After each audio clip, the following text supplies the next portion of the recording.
All right. Well, good morning.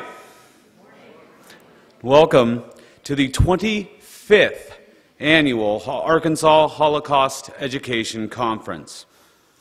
As always, I would like to take a moment to direct you to page 11 in your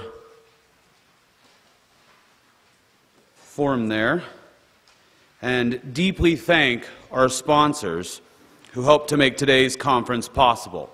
Special thanks, as always, go to the Jewish Federation of Arkansas, the Arkansas Humanities Council, and the members of the Arkansas Holocaust Education Committee. With your continued support, we have been able to bring Holocaust education to nearly 7,000 conference attendees since 1994. Thank you.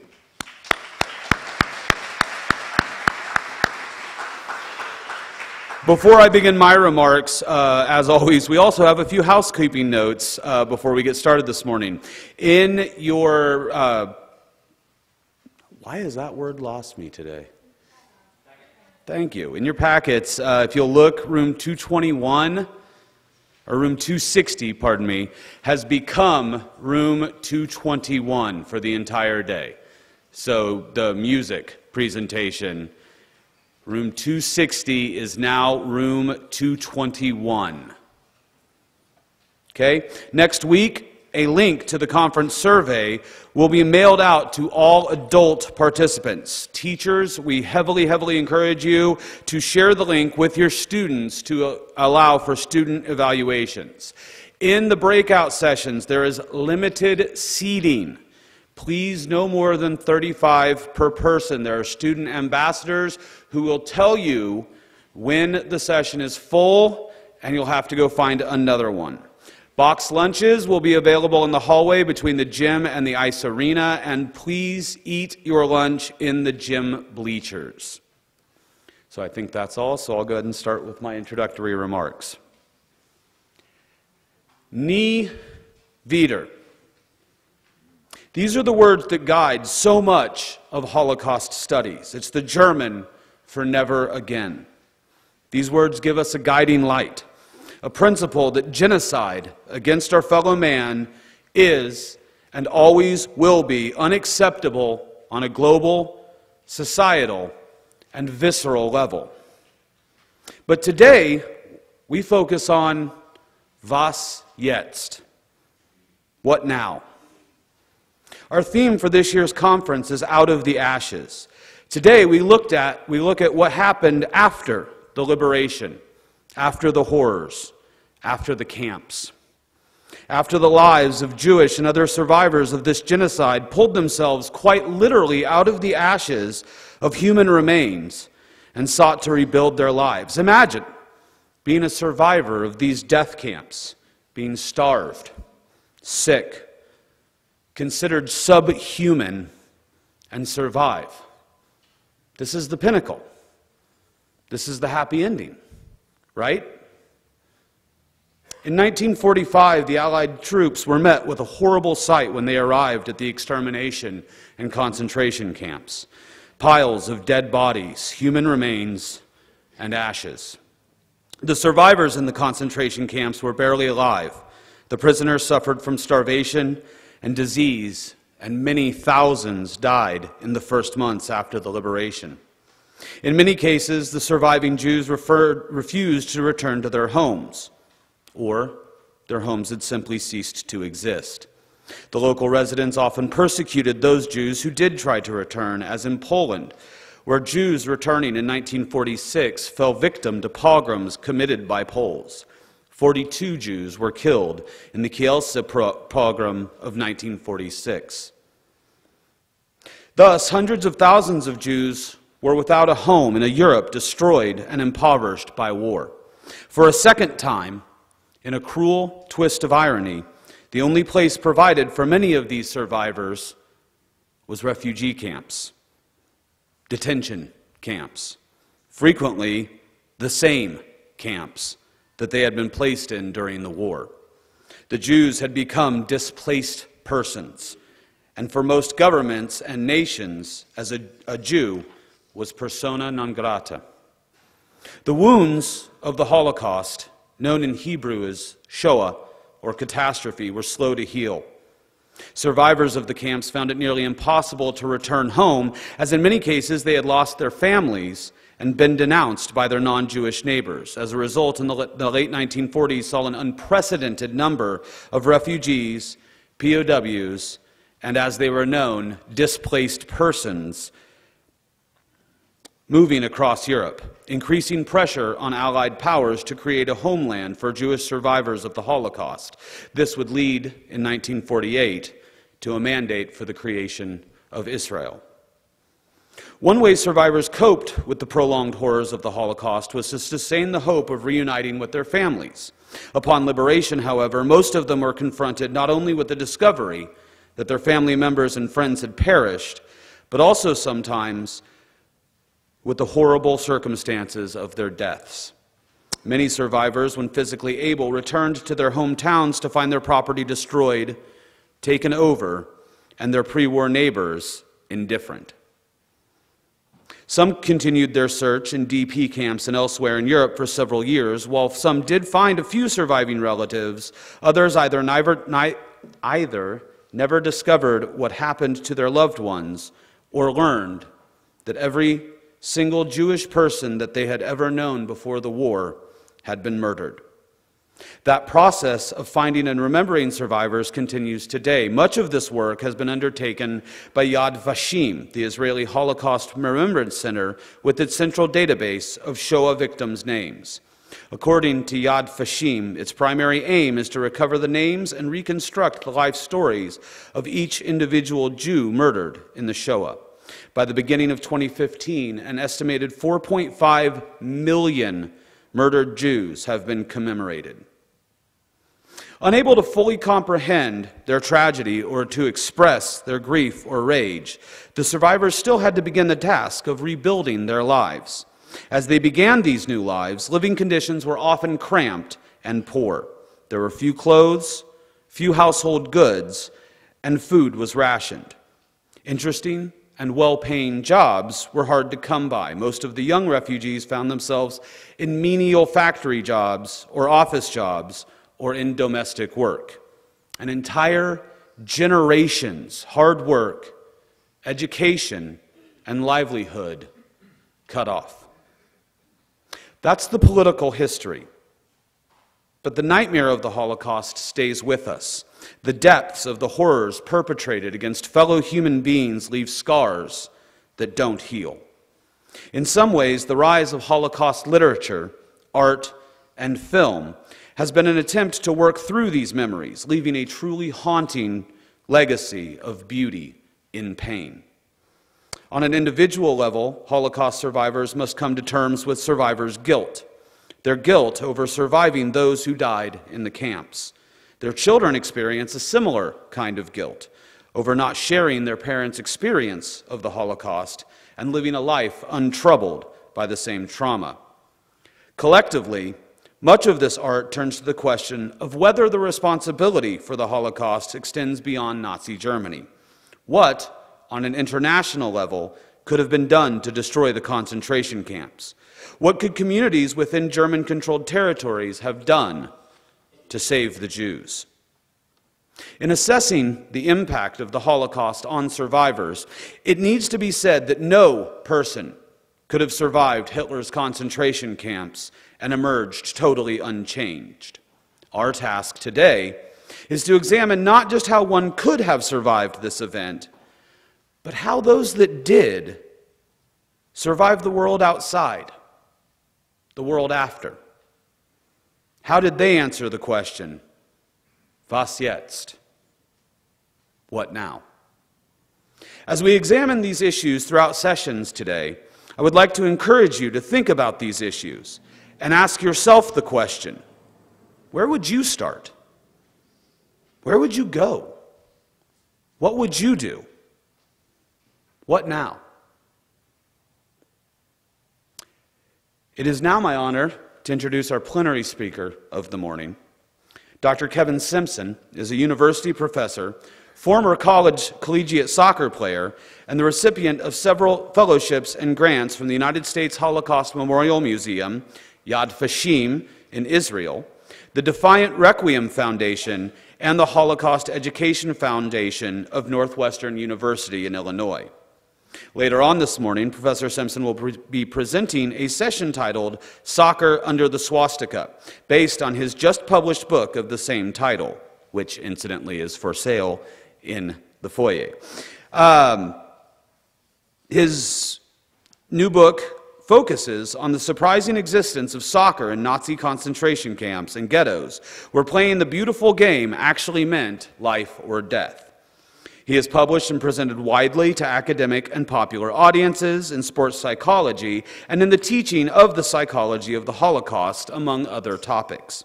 His academic work has taken him to many concentration camps and Holocaust memorial sites in Poland, Germany, Austria, and the former Czechoslovakia. Currently, Dr. Simpson is a professor of psychology at his alma mater, John Brown University in Siloam Springs, where he makes his home. Please help me in welcoming Dr. Kevin Simpson.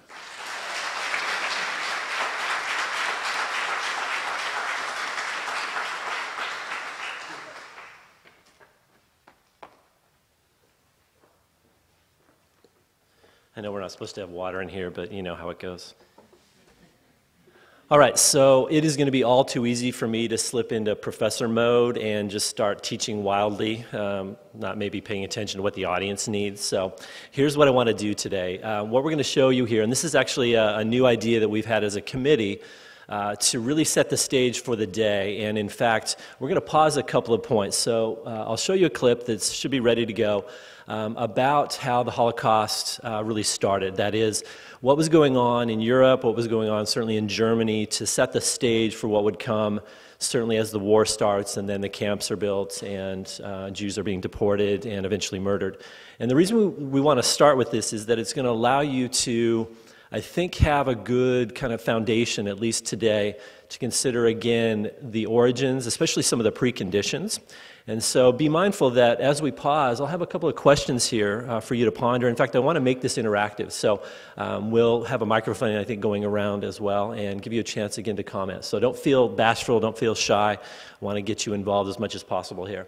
The other thing is that as we again consider kind of the legacy of the Holocaust, I know many of you come to this question new, and so this is, again, I think, a crucial step for us to take. We can do this, again, in an hour. In a way, what we'll be doing is reducing maybe 2 or 3 lectures of a college sort into an hour's presentation. So, again, please know that we want to keep you, or get you interactive here as well. Now, you might be asking a really basic question here. How is it that a psychologist would be interested in this? And when you start to look at the different areas of study of the Holocaust and Jewish studies, you start to realize that history and psychology are really close disciplines. And the reason I got into this field, and I won't bore you with all the details, but the reason I got into this field is that whenever I would teach social psychology, it was very clear to me that there were some compelling societal, but also individual reasons why people got pulled into this catastrophe. For instance, you can consider propaganda certainly as a social persuasion sort of factor, and that again is pretty interesting to look at. But I was always confounded, frankly, by those who were ordinary citizens who were pulled into this genocide, those who were collaborators, those who were bystanders, quite frankly. And so those are questions that have really compelled me to do some of the work I've done lately. And the questions that we'll begin with here again momentarily, again begin to answer, I think, some of those questions. So if you advance the slide there. I want to, again, give a quick little overview before we start the clip of some of these preconditions. And some of these I think you know already if you've looked at this question at all. Some of you have probably read memoirs, which is a fantastic place to start with this whole area. Some of you certainly know the history as well. But I'll be brief, but I want to hit some highlights here. So when we consider preconditions, we recognize that immediately the Holocaust was not an inevitability. That is to say, history was not marching in one direction here. And this is, again, I think, crucial because we have to recognize there were many individual actors making individual decisions. And frankly, we hold them accountable when we could at the end. But along the way, this was not something, again, that was inevitable. So the first thing, of course, is recognizing what's coming out of World War I, right? We recognize that Germany signed a rather punitive treaty, that is the Treaty of Versailles. Of course, again, the catastrophe of World War I also meant that life was cheap. So when the Nazis eventually take power, the conditions are such that human life could be more easily expendable simply because it certainly wasn't valued in the way that Europe waged war at this era. But adding on to that, we recognize, of course, that the economic depression that certainly America endured at the same time was very profound in terms of creating instability and chaos in German society. Now, again, that's notable simply because you had quite often the core conditions or the ingredients, so to speak, for the rise of the Nazi Party, which again you'll see here momentarily on the video clip. Now, again, some of you will know this, certainly if you know the history of this era. At the end of the war, even before the war is over, you've got the communist revolution, of course, in Russia, which again is not too far away geographically. And citizens in Germany are looking at that. They're seeing the war come to an end. The Treaty of Versailles is being negotiated. And there's this very profound fear that the communists are going to foment a revolution in Germany as well. So part of the reason why, in fact, the Nazis are able to cobble together some political power is that they're essentially a bulwark or a resistance against the communist threat, which is a very real threat. In fact, you may have seen some of the photographs or even video footage of the communists and the early Nazi Party members battling it out on the streets. So this, again, was a very real concern for even the average citizen who maybe didn't have an allegiance to the Nazi Party after World War I. You again have probably seen some of the videos, some of the photographs of what the Nazis promised, certainly, right? So again, they're going to bring order, they're going to bring stability. Of course, again, they aren't really necessarily talking about the police state that they're going to institute in very short order.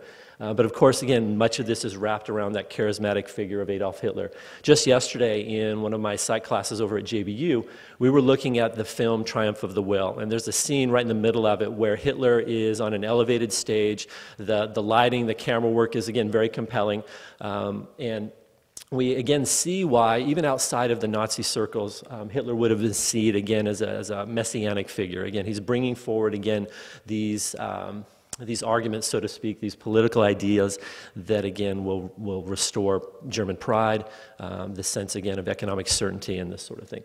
Lastly, of course, we certainly cannot ignore the deep abiding anti-Semitism that, of course, really runs throughout Europe. It's certainly in Germany.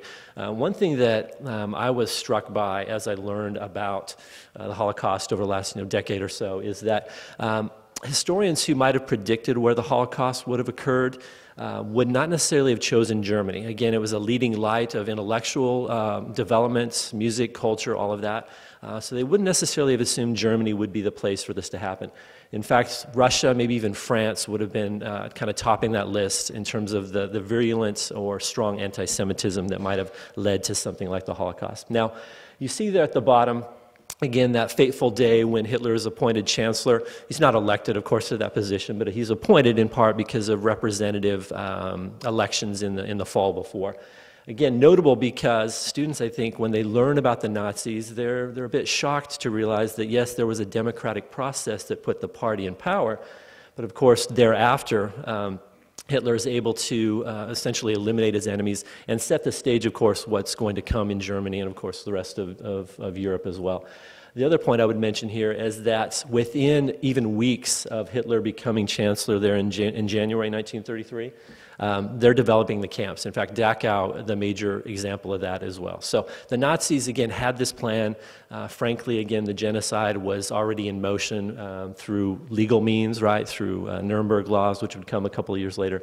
But of course, much of this is built on that propaganda machine that the Nazis, again, were very good at, quite frankly. And that's something, again, that's fascinated us in social sciences as well. So that is a whirlwind view. I think summarized 2 lectures in, 10 minutes? That's kind of scary. Maybe that means I'm rather inefficient in the classroom. I don't know. But anyway, so that sets the stage then for the clip. We're going to jump right in the middle of this in a way, moving past some of the early movements of what the Nazis were doing once they took power. But really what we're going to look at here, and again, we'll pause in a little bit, is to consider what it is exactly the Nazis did. So again, we'll make this interactive, get you guys involved as best we can. But really what we're jumping into the middle of is the Nazis' attempt to build this national community. Because again, they were seen, even inside Germany, as a threat to other politically different ideologies within the country. So with that, we'll start the clip.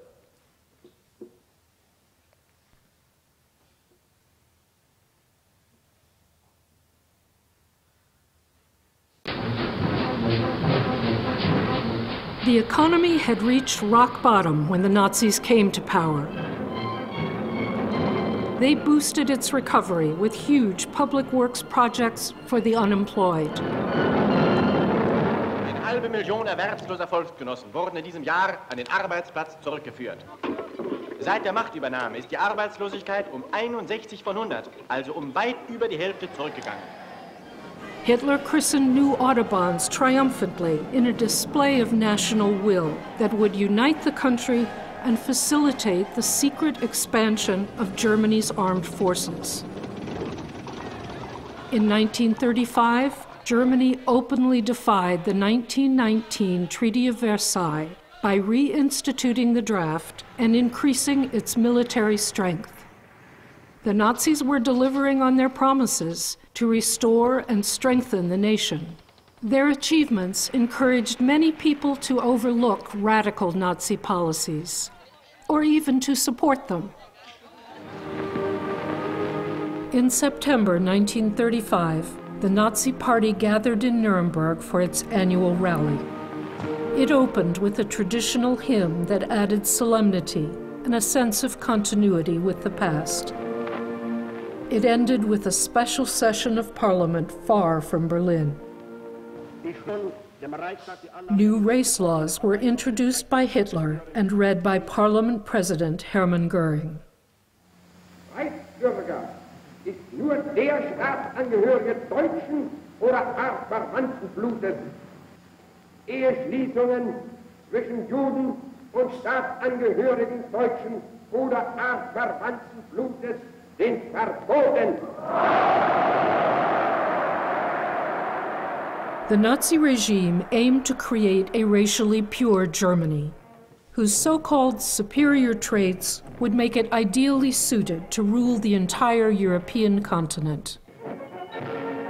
Nazism taught that racial struggle was the driving force in history. Superior races must battle inferior races or be corrupted by them. The Nazi concept of a national community was exclusive and based on race, as defined in the new laws and decrees. Heinrich Himmler and the SS led the ideological battle. Racist ideas were taught in schools. Some groups, such as Jews, Slavs, blacks, and Roma, also called gypsies, were labeled racially inferior. People with mental or physical disabilities were designated unworthy of life. Scientists and medical professionals applied pseudo-scientific theories for measuring and valuing racial characteristics.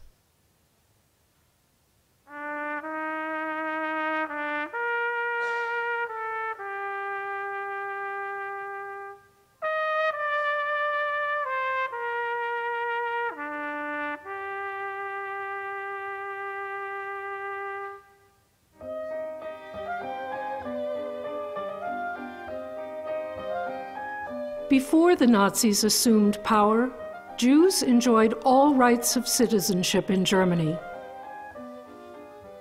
After 1933, the German government gradually excluded Jews from public life and public education.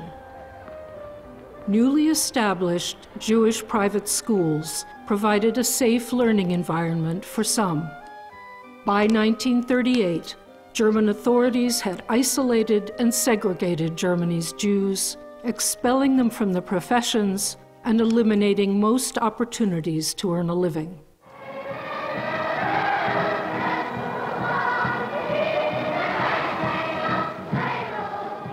We felt so, why can't we be part of it? Why can't we? Everybody said Heil Hitler like this. I did too.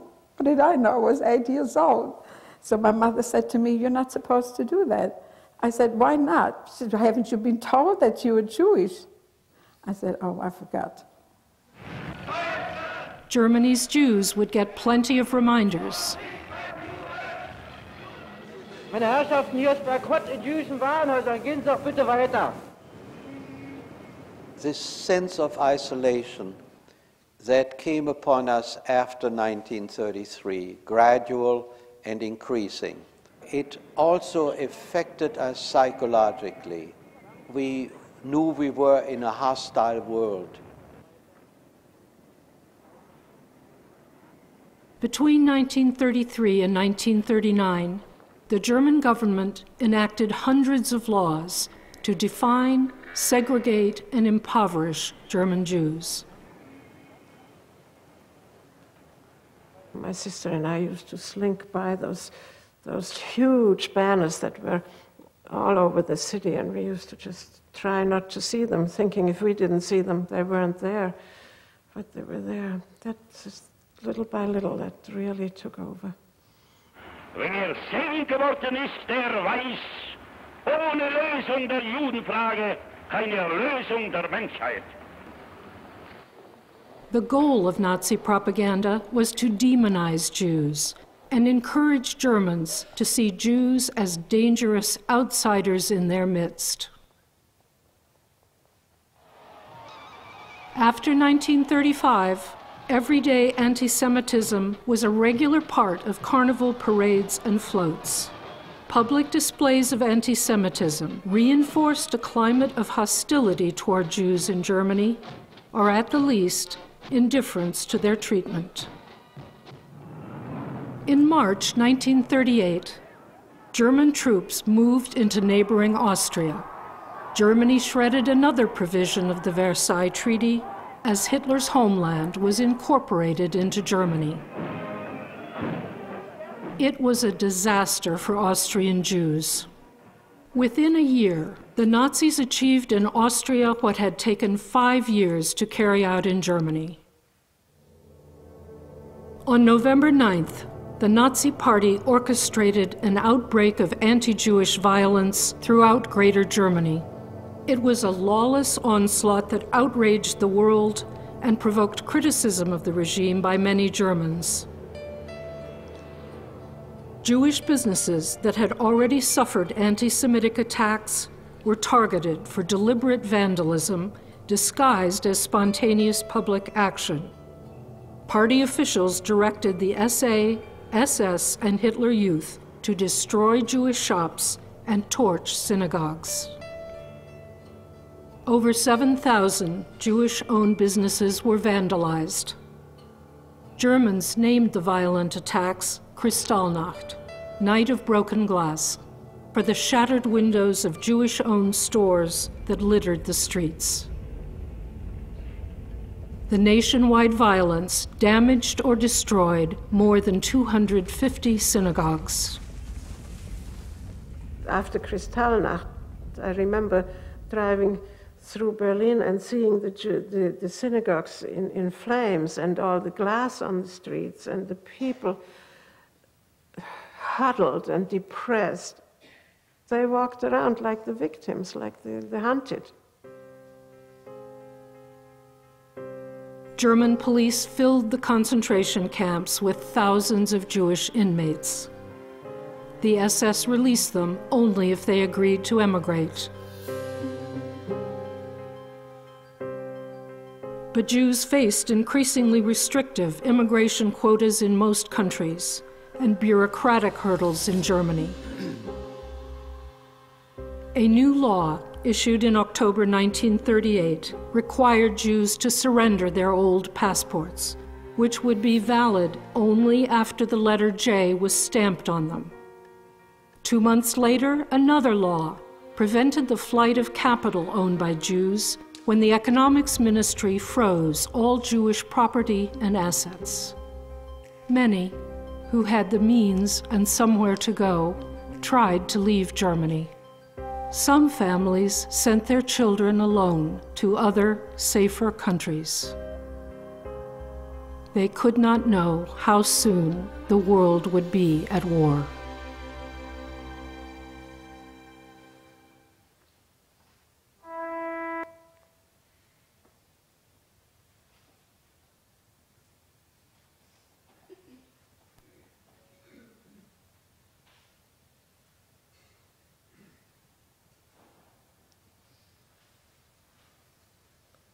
There it is. All right.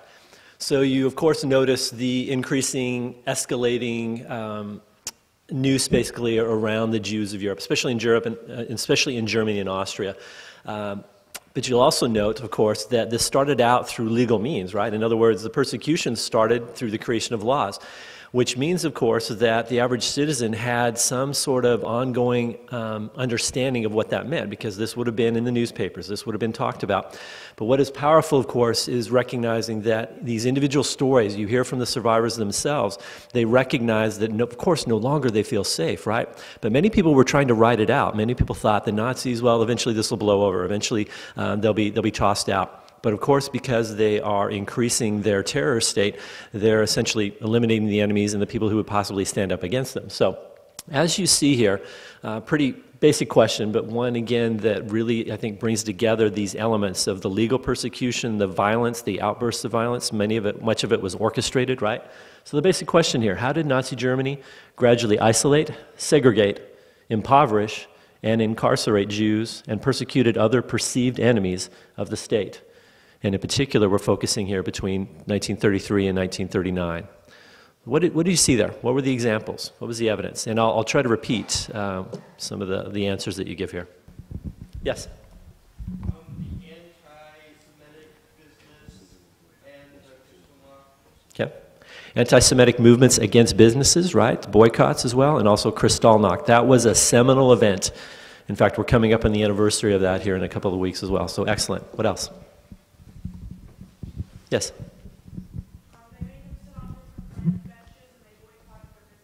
So there's a day-to-day persecution, right? Places you can no longer go, right? Businesses you can no longer run, right? Excellent. In the back, yes? They taught kind of anti-Jewish things in schools. Exactly, right? So it's a type of propaganda, but it's also the corruption of the educational system, right? My students are often astounded to learn that of the top 3 professions that became members of the Nazi Party, especially after 1933, lawyers, doctors, and teachers. Okay, excellent. How else did we see this escalating persecution? Yes?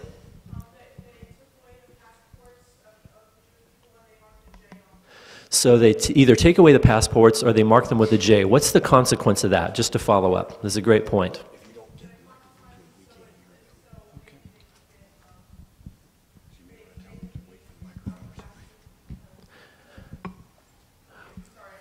No, it's well, you're on the right track. It's the very basic restriction on human freedom and movement, right? Okay?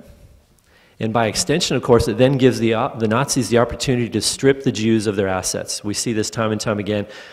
You might have caught it there. It was one of the scenes where people were queued up in front of a building. This was actually in Vienna. If I'm not mistaken, I think that's actually the office that Adolf Eichmann ran.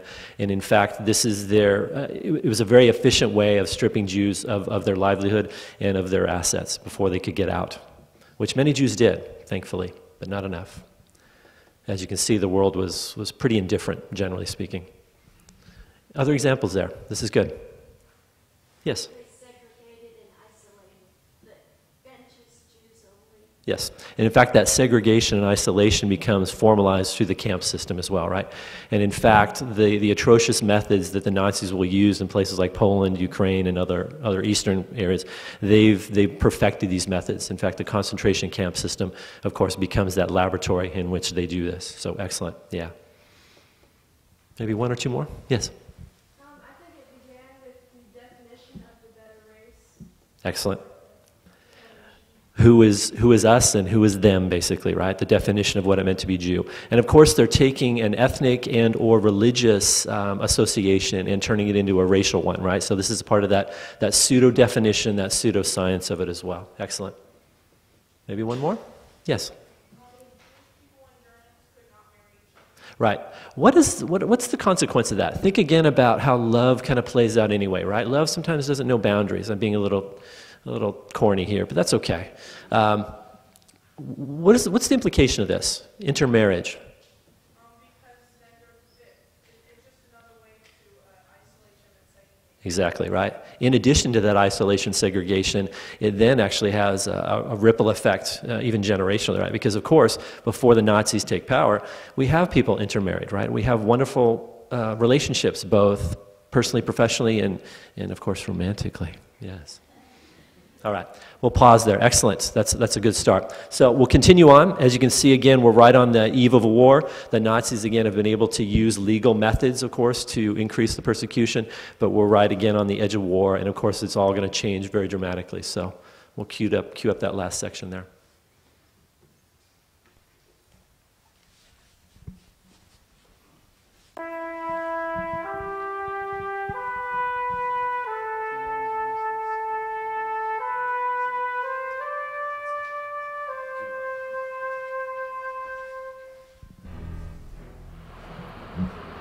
As the Nazi regime implemented its long-standing goal of territorial expansion, aggression against Germany's neighbors initially succeeded without encountering armed resistance. Hitler counted on the reluctance of Britain and Europe to intervene for fear of another war.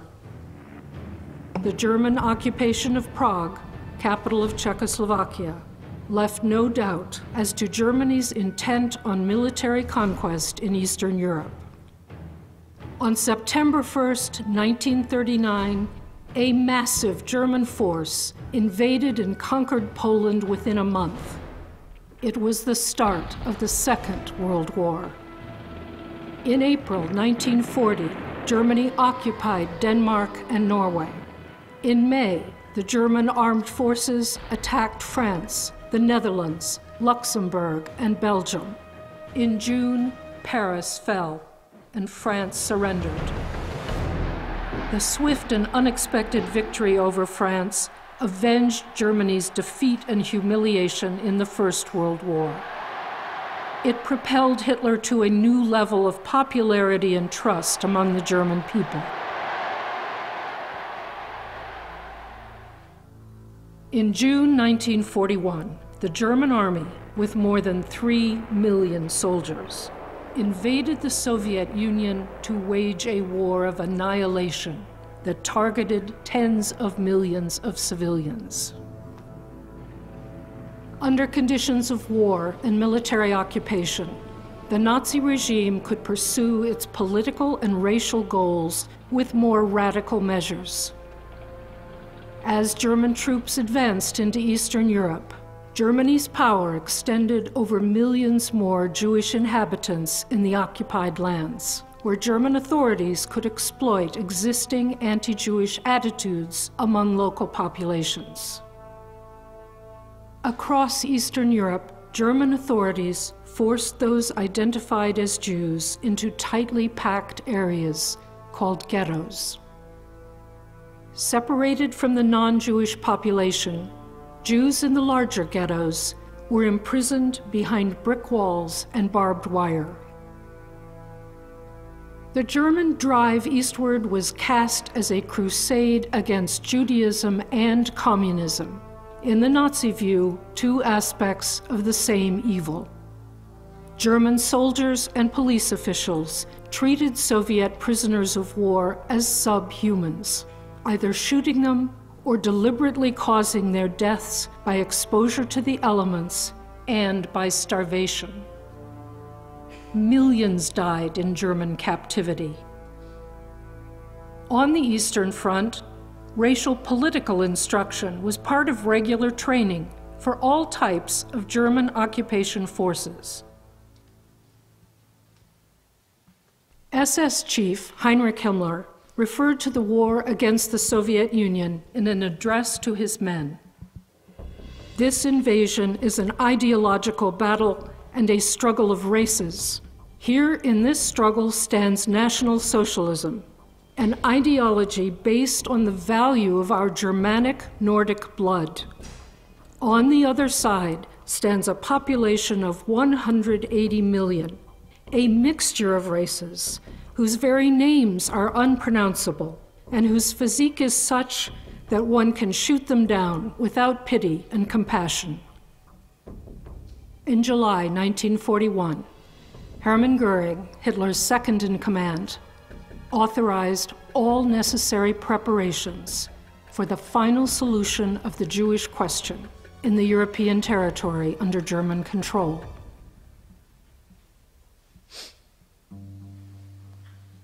As German military forces advanced, mobile killing squads advanced with them. The German army, military SS, and German police units took an active part in authorized mass murders. The Germans and their accomplices rounded up the victims, drove them on foot or in trucks to a killing site, often made them remove their clothes, and shot them. Participants in the murders included local collaborators, especially police, in Latvia, Lithuania, Estonia, Ukraine, and Belarus. The German killing squads and their auxiliaries murdered at least 2 million Jewish men, women, and children in mass shooting operations.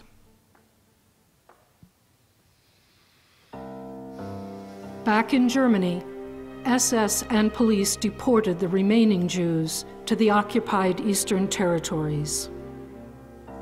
In German-occupied Warsaw, the walled ghetto that German Jews entered as newcomers in 1942 was already a place of mass suffering due to terrible overcrowding, lack of sanitation, disease, and starvation imposed by the Germans.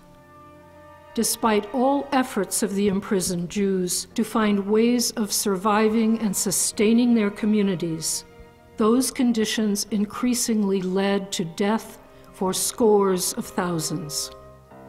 Most vulnerable were the orphaned children. Originally, German occupation authorities established ghettos to concentrate Jews and separate them from the non-Jewish population.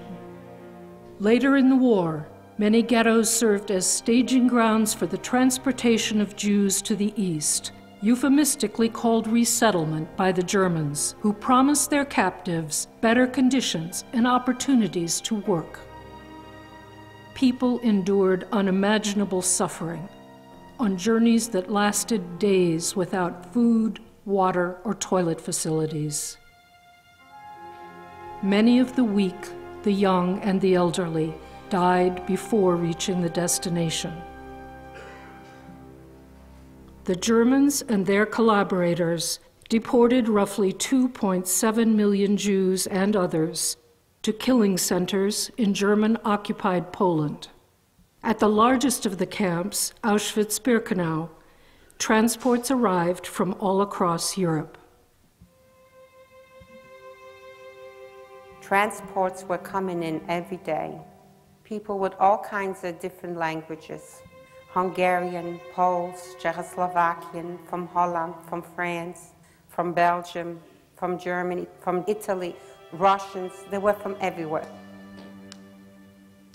My wife was somehow waving to me, and that's the last I've seen of her. The smell, gas chambers. When I asked, when will I see my mother, I was shown the smoke. This is how I found out where she went.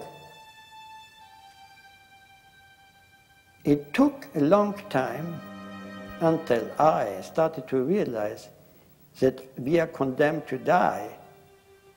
All Jews are condemned to die.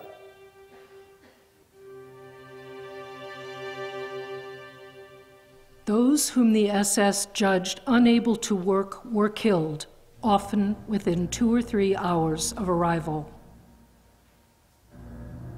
Those who could work would be used for forced labor under punishing conditions. When they could no longer work, they too would be put to death. In several killing facilities, exclusively designed to kill human beings on an industrial scale, camp authorities used poison gas to murder children, women, and men.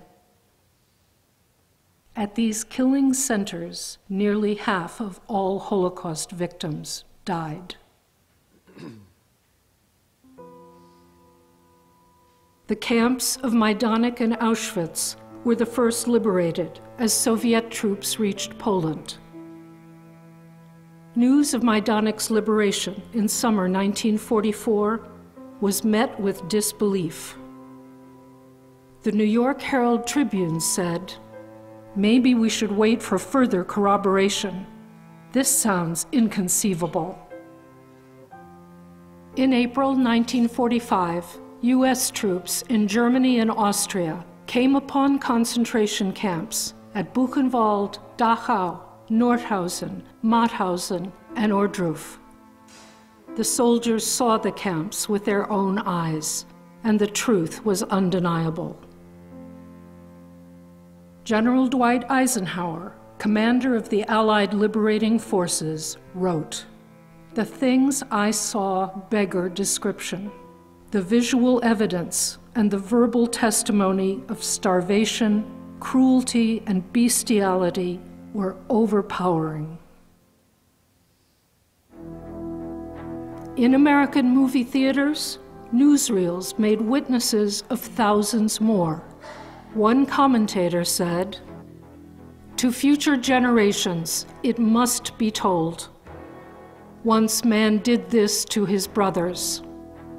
In the 20th century, there existed a civilization which for 12 years returned to barbarism." Shock permeated the camps as liberating troops tried to grasp what they had found.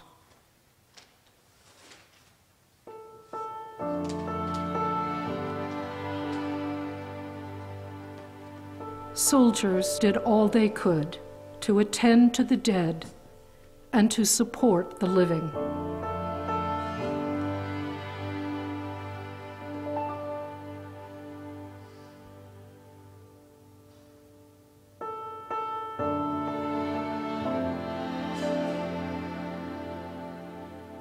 Those who survived faced the slow task of reclaiming their dignity and returning somehow to life.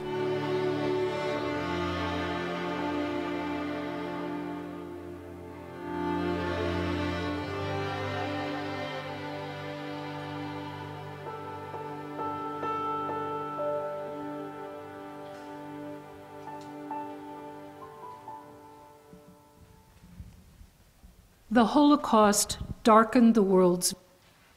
All right, because of the other clip that I have for you, there'll be a little kind of change over here. But obviously, this is the hardest stuff to look at, right?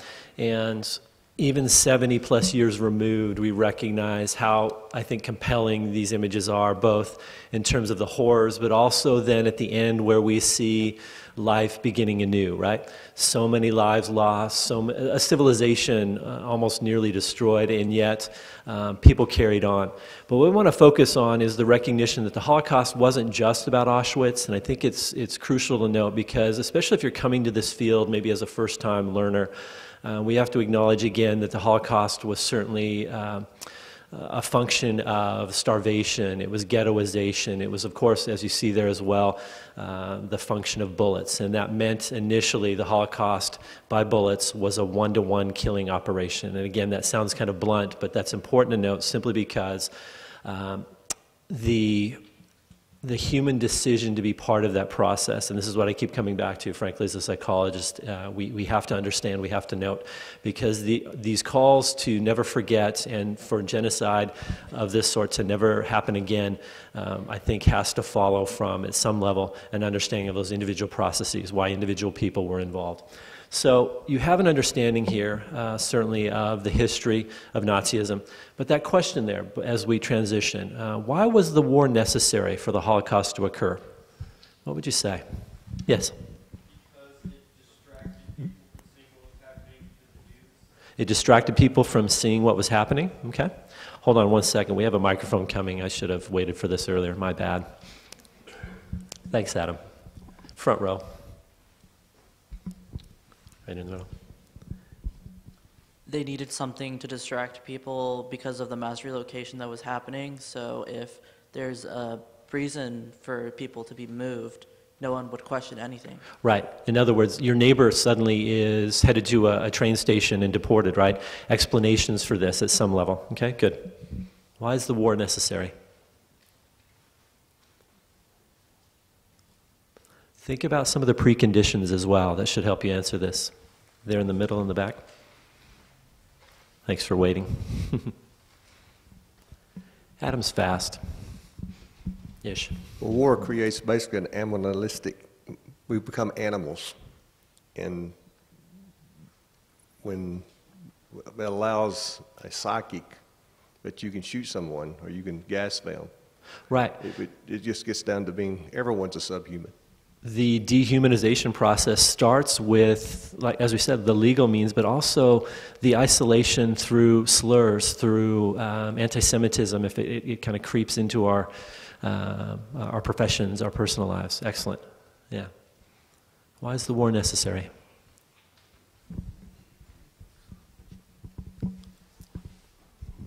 Germany was so humiliated from World War I, this allowed Hitler to gain even more power and kind of a superhero, if you will. Right. In revenge, you saw that, right? He was celebrated. You saw the crowds gathered there. What was it, June 1940? Especially after France fell, kind of their longtime enemy, right? It's a way to make right of some wrongs. Excellent. What about the kids from Siloam? I have an interest in hearing from them. So just kind of think about an answer to this question. You guys are on the clock now. I think I saw a hand here. Or maybe I didn't.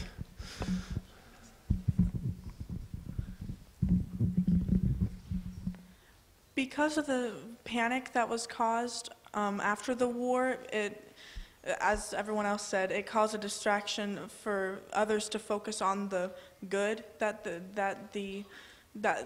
Hitler brought. Right, right. But what it's not good. Economic, for instance, yeah. And you can bet the propaganda ministry would be advertising this to the hilt. In fact, much of what you saw there is actually Nazi propaganda. And that's important, again, to note because this is, again, what the perpetrators produce. We want to look at it with a careful eye, basically.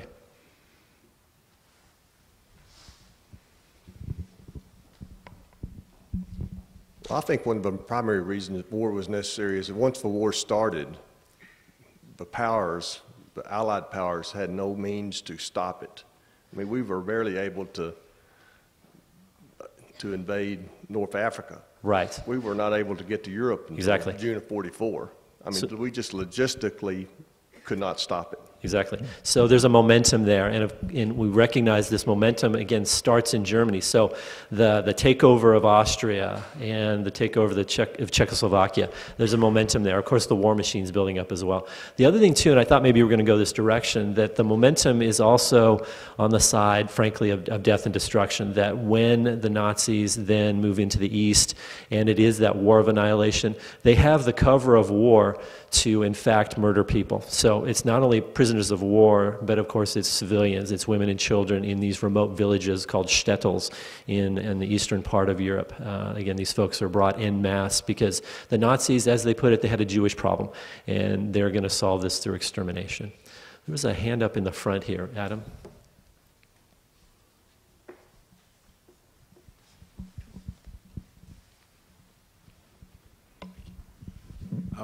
I would argue that war is not necessary. Look at Cambodia and Rwanda. These were not countries at war.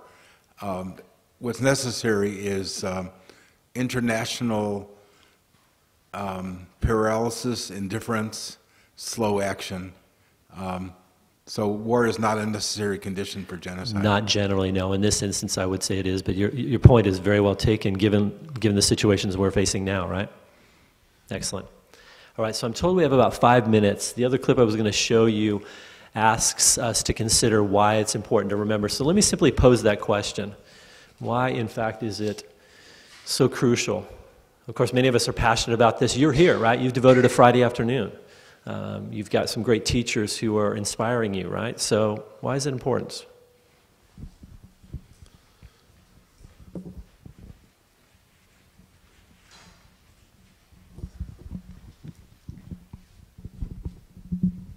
I believe that history was made that way so it doesn't repeat itself.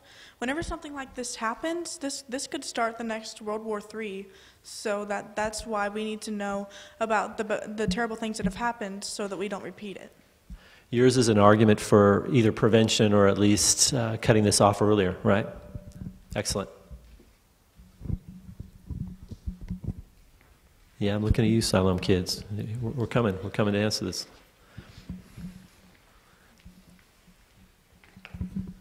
We can remember it so that we can know how important it is to be inclusive and tolerant of everybody. Especially in a day and age where we still combat these very problems, right? All right. Other answers there? Yes, down here in the front. Hold that thought. I'll come right back to you, or Adam will. It's important to remember so that people can argue that it never happened. We're combating denialism, aren't we? Excellent. Crucial point. And then in the back.